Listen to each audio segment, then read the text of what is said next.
10 years ago, we introduced you to an educator teaching lessons about the civil rights movement that children weren't learning in the classroom. Less relevant today, even with Barack Obama in the White House. Tonight, ABC 7's Carolyn Tyler salutes Jeff Steinberg and his unique program. How many students am I taking? Former Bay Area history teacher Jeff Steinberg is celebrating the 10th anniversary of what he calls Sojourn to the Past.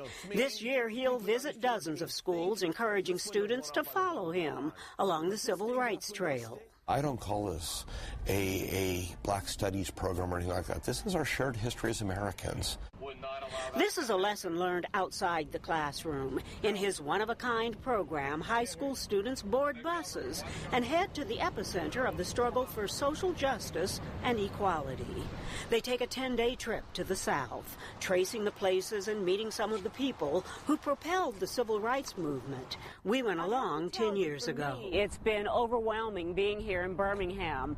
In the past decade, more than 6,000 Bay Area students have taken the journey, and for some, touching the living history of the civil rights movement has been life-changing.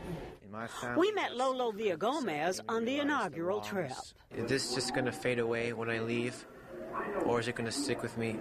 He was one of the kids from 3 Bay Area high schools who followed the path of pioneers, like Elizabeth Eckford, one of the so-called Little Rock Nine. She was their age when she braved an angry mob to integrate Central High School in 1957.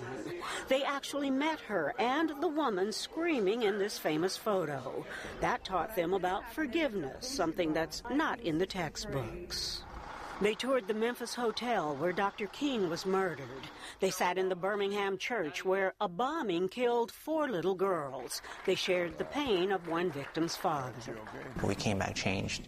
This is Lolo Villagomez today. He's now 26 years old and works with low-income residents in San Francisco's Mission neighborhood. It was just a key moment in my life in helping me know what I wanted to do with my life.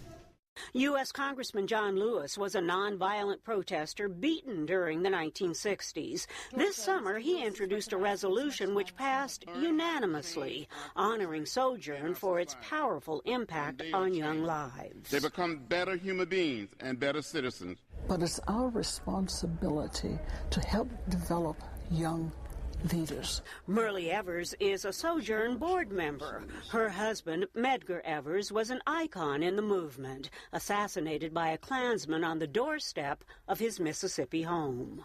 My brother and I ran over to him, and I went and shook him and said, "Daddy, get up. Daddy, get up."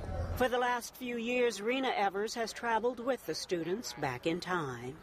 It's important to share that it's the human element, and I'm right here in front of you. It is not something that happened 100 years ago.